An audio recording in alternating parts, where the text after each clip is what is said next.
काशी करोंद का रहस्य जानने के लिए देखें ये वीडियो। क्या बताते हैं कि काशी करवत काहे लेत है, बनारस में जाके कहते क्यों अपनी गर्दन कटवाता है। पुण्यात्माओं, इतना जबरदस्त जुगाड़ कर रखा था इन अज्ञानियों ने, और आत्मा उसी दिन से परमात्मा की चाह में भटक रही है। इसको जिसने भी कोई जैसा भी परमात्मा पाने की विधि बताई, कितना एक कठिन से कठिन है, इसने वो भी स्वीकार किया। एक बार काशी के ब्राह्मणों ने, नकलियों ने क्या ज्ञान देना शुरू किया कि जो काशी में मरता है, काशी शहर में शरीर छोड़ता है, वो सीधा स्वर्ग जाता है, और जो मगर मरता है उसकी मुक्ति नहीं होती, वो गधे की योनि में जाता है।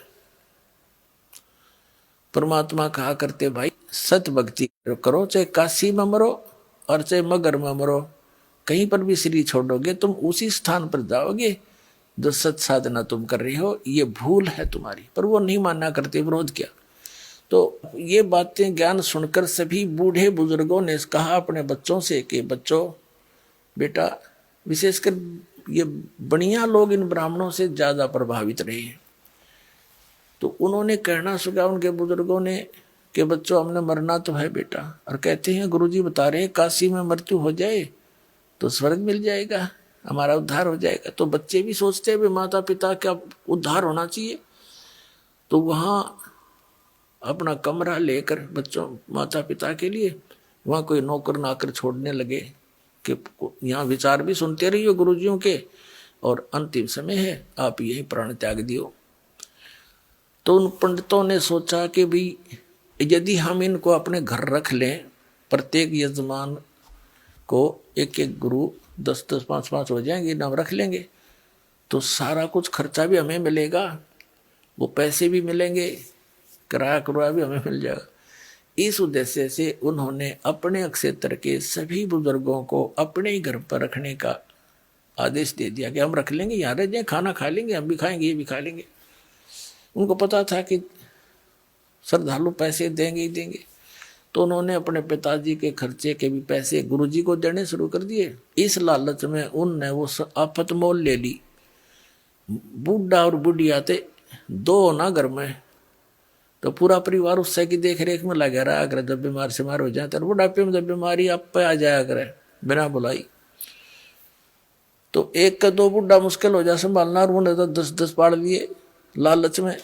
फिर उन नकलिया ने के स्कीम बनाई वो गुरुआ ने कि अब यह तो बात बिगड़ गई, अब ये तो आण लग रहे हैं, पता नहीं 100 भी हो जाएंगे, या तो हम कैसे रोटी पवाएंगे रोज जिंदगी। तो उन्होंने क्या स्कीम बनाई, एक गंगा के किनारे काशी में एक ऐसा गुफासी बना ली ईंटों की ऐसे, और जमुना गंगा के कति किनारे पे पक्का घाट सा बना के, और उसके ऊपरले सिरे में जैसे नु बना दी, उसमें ऐसे क्रोध छुपा दिया ऊपर, और दूर से उसकी हैंडलिंग बना दी 100 फुट दूर बोझड़े बाजड़ा में रस्सा बांध दिया ऊपर ऊपर, एक नीचे से पुलिस ही बना करके। उन्हें फिर एक अफवाह फैला दी कि जो शीघ्र स्वर्ग जाना चाहता है उसके लिए परमात्मा की तरफ से एक क्रोत आता है। क्रोत जैसे आपने देखा होगा लकड़ चीरन के आरी सी हुआ कर, लंबा, बहुत लंबा होता है, 2 तरफ से पकड़ के चलाते हैं उसको ऐसे ऐसे। वो क्रोत आता है, जो उससे गर्दन कटवा लेगा उसको शीघ्र मोक्ष प्राप्त हो जाए, स्वर्ग प्राप्ति हो जाएगी।